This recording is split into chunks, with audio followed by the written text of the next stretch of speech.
had a lot more confidence and a lot more self-belief. And I just was also just really curious to see where it was going to go. Curiosity will take you a long way in life. I wanted to see what I could do with it. I think the ticket, it ended up really being a key to my improved and enhanced recovery and repair and ability to produce more work over a shorter period of time and ability to produce work over and over and over again because repeatability is extremely important at high-level sport. I mean, all of us are trying to feel better, right? Have more energy, feel stronger, feel more alive, not feel tired at 3 o'clock every day. And while, good sleep and healthy relationships are a very important part of your overall health, what you put in your mouth, we know is a really important aspect. I mean, you truly are what you eat. And that is coming up next on Bootstrapping Your Dreams Show, so stay tuned. So, the big question is this: how are ambitious people like us, who don't have a lot of resources, did not go to Ivy League colleges, were not born into wealth, how do we become resourceful enough, use our creativity, our dedication, and a little bit of crazy to bootstrap our way to realizing our dreams? Whether it is launching a new company, launching a new app, or making it to the top of the corporate ladder. That is the question. And this podcast will give you the answers. We have created a tremendous community of bootstrappers, entrepreneurs, and professionals who are ambitious, resourceful, and want to get things done. We brainstorm, support, and help each other out. So come join us. Navigate to bootstrapping.group, join today, and get the Startup Founders Technology Accelerator video series absolutely free. If you enjoyed this video, then do let us know by hitting that like button now. Or if you want us to improve our content, then go ahead and hit that thumbs down button and give us your honest feedback in the comment section below. Here at CutterNoodle, we are passionate about entrepreneurship, technology, and innovation.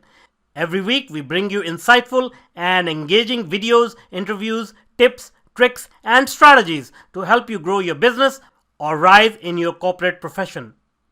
If you're new here, please do consider subscribing and do not forget to hit that bell icon so that you are notified when we publish new content. Hello and welcome to this new episode of Bootstrapping Your Dreams Show. I'm your host Manuj Aggarwal, and today we'll be talking with Dotsie Bausch. After concluding a prolific professional cycling career that produced a medal at the 2012 London Olympic Games, 8 US national championships, 2 Pan American gold medals, and a world record, Dotsie Bausch has become a powerful influencer for plant-based eating for athletes and non-athletes alike. So long before embodying radiant health and becoming an influential game changer, Dotsie struggled for years with severe eating disorders and recreational drug habit that combined led to a suicide attempt. It was during her recovery that she discovered her gift and love for the bike, never one to shy away from facing staggering odds, just like she did in Olympics while riding for Team USA, whose unlikely and triumphant story is chronicled in the Netflix documentary Personal Goal. So welcome, Dotsie. Hey, thanks for having me.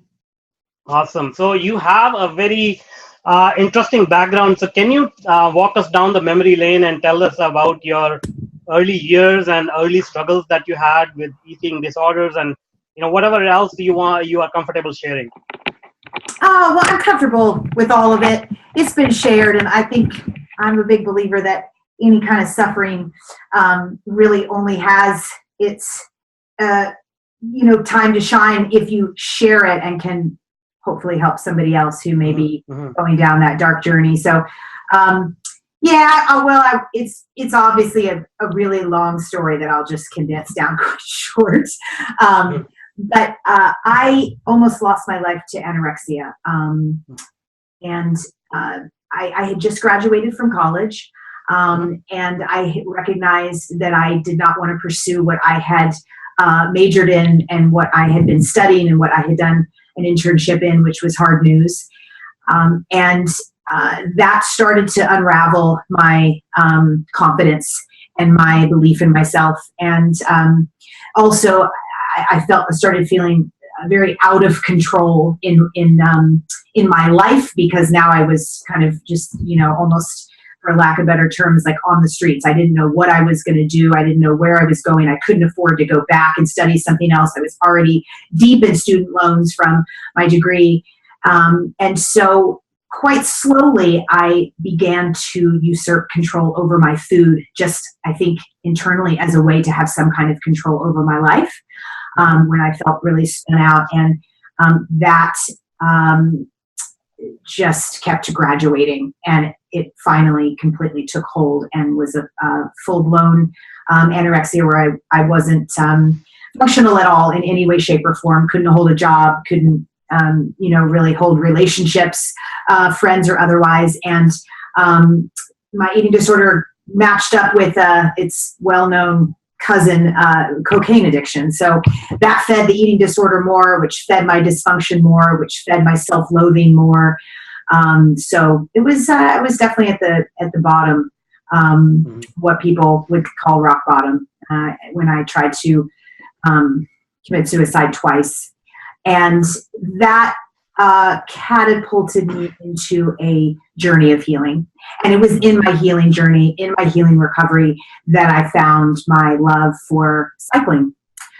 So I started cycling. I was 26 at the time, as I was coming out of my eating disorder, and just kept going with it. Really, is the kind of, my story is just a story of not giving up, not believing all of the naysayers, not believing all of the different coaches and national team trainers that said you're too old, you're not good enough, you've taken your body to the brink and back, and it's not going to repair enough to be able to do this at the high level, and just not believing in them, and believing in my love for riding and racing my bicycle. Wow, that's quite inspirational. So are you telling me, so you were not an athlete before this episode of eating disorder and suicide attempt? That's correct, which is, I know it's strange and hard to believe, but I grew up in Kentucky. So I actually grew up, my whole family was in, or most of my family was in horse racing, my grandfather, my uncle. So I grew up around horses and thoroughbred horses, and I competed actually in saddlebred horseback riding. So I had a very competitive spirit and competitive nature, but I wasn't the athlete. The horse is the athlete in that scenario. So I grew up a very active kid, that's for sure, but I didn't have like a sport that I did. No, but it's quite an amazing achievement to go from there. Like, as you put it, like, Olympics is not an easy feat, and winning a medal, like, people spend their entire lives preparing for that. So it's an amazing achievement. Congratulations on that. For sure. Thank you. It's a bit odd, my route there, but some of the best journeys are the oddest journeys, right? Yeah, the most atypical. Right. So I want to dig a little bit deeper into this. So a lot of these addictions and physical ailments, if you will, in my opinion, from my research, they are a direct result of whatever is going on inside you, in your mind. It's a sort of the manifestation of the mindset that you currently have. So will you agree with that statement? And can you tell us what your mindset was like during those days? Yeah, so way back when I was sick, or more the mindset when I was competing? When you were sick. And then also I want to talk about how your mindset shifted when you were competing. Yeah, well, I think, we all have like dark sides to us, and the other side of that dark side is light. Mm-hmm. And I was the same person, obviously. I had done a lot of work to heal, and with that healing came a lot of growth and a lot of self-awareness. And so I think that the person that was struggling with my illness, I was gritty in nature. Mm-hmm. It's hard to starve yourself. That's not, it's not an easy thing to do. I'm not glorifying. It's hard, because obviously your body is telling you that you need to survive. Our bodies are set up solely to survive, right? So it was that part of me that was able to to starve myself, that grittiness and that fortitude and that kind of type A part of me. And when I got well and, many years later and was able to compete at the highest level, it was still that same part of me that was able to be successful. As an athlete, you have to be very gritty. You have to be resilient, for sure. And that's a part of anorexia, being able to, kind of come back and do it again and do it again. That's the same thing with athletics, because you're told no a million times. You also lose many, many more times than you win. So that requires a lot of grittiness and a lot of resilience and a lot of, I think by that point I had a lot more confidence and a lot more self-belief. And I just was also just really curious to see where it was going to go. Curiosity will take you a long way in life. I wanted to see what I could do with it. And I also feel like the pain and suffering that I went through with my eating disorder, as I became a cyclist, cycling, as are all endurance sports, fairly high suffering sports, they hurt basically when you run a marathon or, cycle or swim or whatever it might be. It's painful. You have a lot of lactic acid building up and it's really hard to do. And so I think that part of me that was suffering before, who is now suffering in cycling when I'm training, I recognized that it was never going to be as bad as it was before. And I was always going to be able to, it was always going to be over, right? When you're training, you're going to train for how many ever hours, or even if you're doing intervals, maybe an interval's 5 minutes, the 5 minutes is going to be over soon. Whereas my suffering before, I had spent a long time where I didn't think it was ever going to be over. I never thought I'd be evil. So, it's kind of those two sides of our personality and not, I don't think we ever want to toss parts of us out and try and become something else or someone else. We just want to kind of use the parts of ourselves that are strong and use them for good. That's very well said. Very well said. And now you used a phrase which I want to touch upon as well: self-awareness. So a lot of these changes come about to raise level of self-awareness. So can you tell us a little bit about that? Like how your self-awareness was. How did it change, and it allowed you to discover your love for cycling? Yeah, well, I decided to pick cycling because my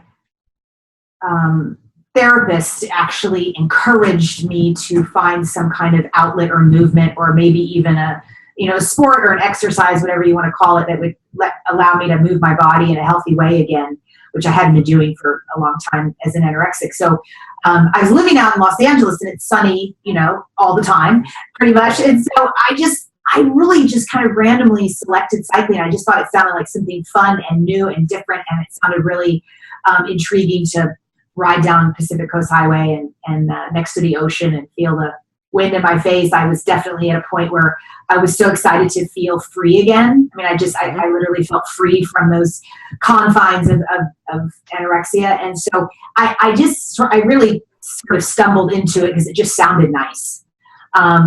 But I fell in love with it. I fell in love with so many more aspects of it than just riding down Pacific Coast Highway, even though that's still my favorite thing to do, probably on a bicycle. But I ended up falling in love with so many aspects of the competition too. Yeah, that's awesome. So can you also share with us your road to the Olympics? Because I'm sure it was not an easy task. So how did you you already said that there were a lot of naysayers and who discourage you and whatnot. So can you share with us, what was that journey like? Yeah, well, I mean, in the beginning, I think just the fact that by that point, I started cycling at 26, but it wasn't until I was like 29 that I really started getting good and starting to get some notice from the U.S. national team.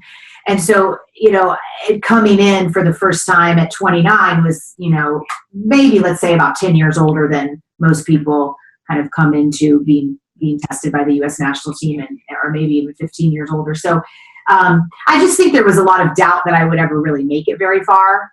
And you could feel that. I also went through rigorous physical testing at the Olympic Training Center that they do with everyone, a lactate test and watt bike test and all sorts of different power tests. And I remember their faces, actually. One of them in particular, when I finished some of my testing, you could just see that he was kind of like, she's mediocre. So, but, that at the time I remember feeling like annoyed that he did that. But as time went on, it certainly fueled me in a way where it was like, that guy does not get to decide whether I make it or not, it's not up to him, it's up to me. So it ended up, I think, really fueling, part of my journey, part of my experience. Yeah. So that criticism turned out to be a good dose of motivation, I guess. Yeah, they always are. It's just we can't see them necessarily right in the time that it's happening, right? Because it doesn't feel good. Exactly. Yeah. All right, so let's move on now. So you've discovered a new love now for plant-based diet. So tell us a little bit about that. Yeah, for sure. Well, yeah. So, gosh, this is exciting times because just about a week ago, the James Cameron film came out on Netflix called The Game Changers, which I am a big part of. Nice. So, if people kind of really want to watch a full-blown 90-minute documentary on many athletes transitioning over to a plant-based diet and what happened and how they did it and how their performance was impacted, it's a great film, a great documentary. But so that in that film is kind of my story with it. But I just I stumbled upon really plant-based eating or veganism, however you want to say it, really through the ethics angle. And I just remember it feeling really, really just frustrated and angry that I didn't know what went on in our industrialized agricultural food system, what goes on behind closed doors that they of course don't want any of us to see. I just felt lied to. But it also was so horrifying that I just thought, okay, I got to figure out something else to eat because I'm not going to be a party to this. Like, this is not okay. This doesn't line up with my moral compass of, I practice ahimsa. I practice yoga and nonviolence. It's like, this doesn't align with who I say I am or who I feel like I am inside in my heart. So, at that point, I'm a couple years out away from Olympic Games, which I went to the 2012 Olympic Games in London, and I didn't really know how this new eating strategy was going to affect my physicality or my performance or my output. But anyway, long story short, it ended up being, I think the ticket, it ended up really being a key to my improved and enhanced recovery and repair and ability to produce more work over a shorter period of time and ability to produce work over and over and over again, because repeatability is extremely important at high level sport. We train 2 or 3 times a day. So, you're constantly damage, repair. I mean, that's what you're doing all day long. So, it was quite exciting. That's great. And so when you say ethics, like, is it only about not killing the animals, or did you discover other factors in terms of, whatever commercial Sure. that we right. What did you discover? Yeah. I mean, it's pretty brutal and bloody, so I don't want to get into too much detail. I mean, nowadays it's very easy to find on the internet. You can find undercover footage, or you can find footage that's not even undercover. But I just have a belief, first of all, and I always have, because I've always loved animals, even though I ate them, which of course doesn't line up at all. Everyone's like, oh, I love animals. If you love something, you're definitely not eating it. Which is not the definition of loving anything. So I always had loved animals, and I was of the belief system that they're not here on this planet for us. Yeah. They're not here they are here on their own accord to live their own lives in, peace and harmony, and however they, want to live and share this planet. And we're here to share it with them. So having that belief that I'd always believed, but I didn't realize I wasn't living in alignment with, it just, once I saw the extreme abuse and torture and misery that goes on behind closed doors, much less the killing, right? Because there's no humane way to die, like especially if don't want to die.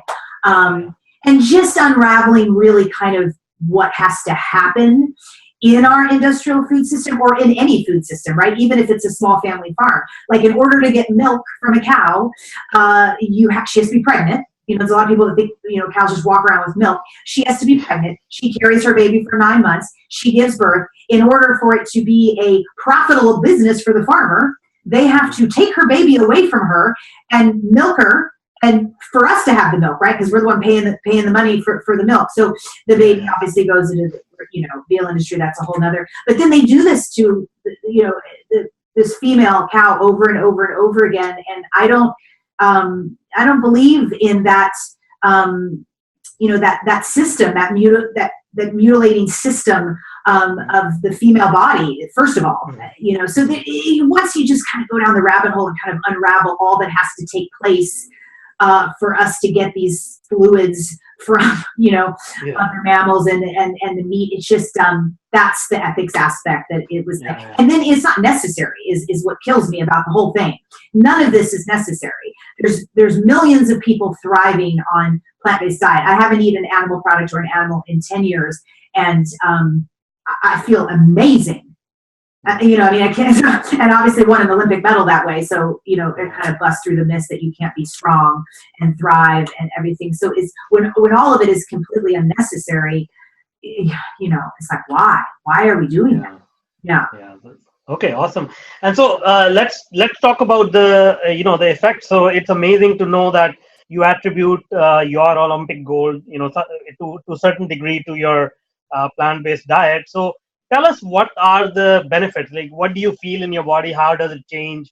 And let's talk about that, and then I'll go deeper into that. Sure. Yeah. Well, first of all, it's a silver, but that's okay.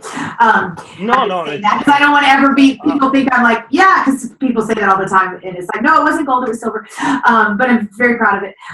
So when I first started changing over to plant-based diet, I really wasn't hyper aware of trying to notice anything. I just was hoping that this would be, food that would also give me energy and be able to build muscle tissue and recover the way I was before. I didn't have like high hopes for it because I didn't really have the education or the knowledge.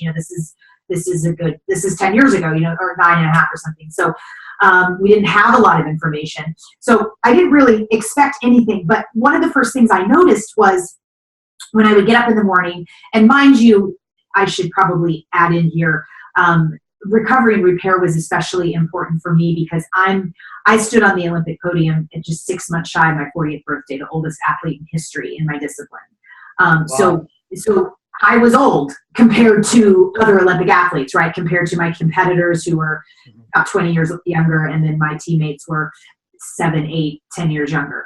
So I really had to focus on repair and recovery because we all know as we age that starts to slow down, whether you're an athlete or non-athlete. So I would wake up in the morning as an omnivore, and it would take me 2 hours to feel kind of normal again, like back to kind of homeostasis. Like I would wake up feeling really swollen and kind of inflamed and kind of like creaky, and my knees would hurt, like different body parts. And it would take me a long time to kind of come around. I used to have a joke, like I wouldn't start training till 10. I wouldn't head out of the bike till 10 because I just felt like not that great before then. So that was the first thing I noticed. I was waking up in the morning kind of not creaky and not inflamed and not swollen and not sore. And it was strange because I'd never felt like that before, even when I was, much younger. So that was the first thing I noticed. And I still notice that today because now I'm 46 and, I don't train like an Olympic athlete, but I stay fit. And, I feel completely great every morning. And I know people, lots of my friends that are my age, around my age, and they're starting to not feel so great, just in general. So it was that, and then as an athlete, it was also kind of what I mentioned, that ability to repair and recover quicker in between workouts, which allowed me to do more work and have more repeatability in my efforts. and in my energy level over and over and over again throughout the day, which is really important. I mean, that's really repeatability and being able to handle more workload. That's why athletes cheat. That's why they blood dope. It is to be able to handle more workload and more repeatability, because the athlete that trains the hardest and the most is going to probably be the better athlete. But we can't do that because we have to recover from the damage to be able to do the damage again. So that's why people cheat with drugs. And for me, it was almost like this plant-based diet was like this. I call it a performance hack. Like it's kind of a hack into the system of like, okay, obviously this is not cheating. This is eating plants instead of animals, but it feels like I have this really incredible edge. Awesome. And so, how soon? How soon did you start to feel these effects? Like, was it a week, 2 weeks? Oh no, I would say like almost, I don't know, 4 or 5 weeks were little indicators that I started feeling better when I woke up in the morning. It wasn't like the next day, but it was pretty quick. I mean, it felt pretty quick. Awesome. And so, in your experience, like, do you think that people who are just, maybe regular, they're in regular professions or running a business, entrepreneurs, will they benefit from changing their diet to plant-based diet as well? Or is it primarily for people who are, exerting their bodies and right. Goodness, no, it's certainly for everybody. I mean, all of us are trying to feel better, right? Have more energy, feel stronger, feel more alive, not feel tired at 3 o'clock every day. And while, good sleep and healthy relationships are a very important part of your overall health, what you put in your mouth, we know is a really important aspect. I mean, you truly are what you eat. So, people are going to notice improved health in terms of their everyday life, improved performance, because that's athletes are performing, but we all are in some way, whether you're in business or you're an artist, right, or you're a store owner or you're in construction, whatever it is, you're having to perform. And because plant-based diet really starts to it enhances your digestion. It helps you even breathing better, because so many people, like way over half the population in the world, is intolerant to cow's breast milk. So, they have all sorts of symptoms from that. So if you are one of those people, you're going to breathe better, be less stuffy, less clogged. With a plant-based diet, there's less inflammation and less oxidative stress, right? So if you have less inflammation, you're going to have, one aspect is you're going to optimize your blood flow. You're going to have better blood flow, which is going to improve your cardiovascular health. And our number one killer in the United States anyway is heart disease. So, we're all headed down that path, eating the, traditional meat and dairy based diet. It is literally killing us. So, I think people will notice a difference, even if you just start to lean into it a little bit, right? Like, you don't have to do everything overnight. In fact, I wouldn't even suggest that.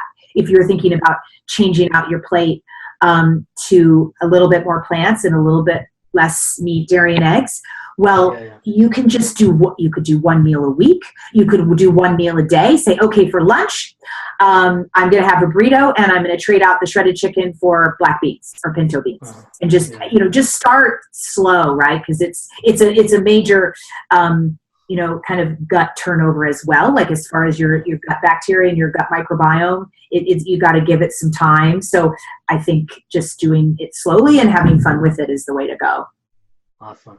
And now, we are almost out of time, but one of the last questions is, sometimes people who want to adopt plant-based diet, the system is set up in a way that it's not very economical. It's not very convenient sometimes. So, can you share any practical strategies that you use to, Sure. So that people can sort of adopt this in their lives without any inconvenience? Yeah, absolutely. I mean, I think that, I don't know, it seems to be that people think it is it's not affordable, but there's literally no cheaper foods in the world than beans and grains. And, those are staples, so good, and a lot of people, not a lot of people, but some people have issues with gluten. So grains don't have to have anything to do with wheat or gluten, right? You can have quinoa, or millet, or oats, or rice. I mean, there's lots of them. When you buy those in bulk, they are the cheapest thing you can purchase at any grocery store. So even in food deserts, you're going to have that type of food. As far as produce goes, when you buy in season, they're very inexpensive. It is, as opposed to out of season. That's when you get the crazy price tags on, blackberries or apples or strawberries. If you buy out of season, then they're being trucked in from New Zealand and they're very expensive. But if you buy in bulk and in season, I spend way less money on food than I did as an omnivore. And so it's, accessibility and affordability in from what I've seen and from the food that I get is way more accessible and affordable than an omnivore's diet. Great. Well, thank you so much for that. Yeah. And thanks again for being with us and sharing your life story and giving us all these helpful tips on plant-based diet. Now, before I let you go, can you tell us how people can reach out to you?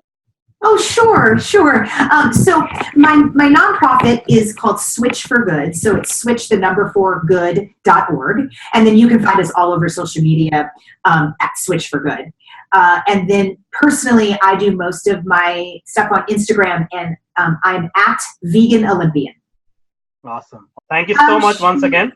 Thank you. Thanks for all you do. Awesome work. Thank you.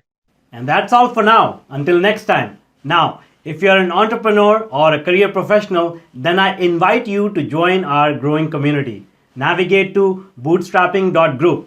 As a welcome bonus, you will get the Startup Founders Technology Accelerator video series and Mastering Your Inner Game video series absolutely free. This series of short videos address some core issues which are instrumental in helping you move forward in your business or career. The videos are yours to view and share for free. No obligations or strings attached, except for one. You have to take action and implement it. So join us today. Navigate to bootstrapping.group. If you want more engaging videos and insightful interviews with industry's thought leaders, then check out the other videos we have picked for you. The link is right there. And if you want to be notified about our new content, please do consider subscribing to our channel.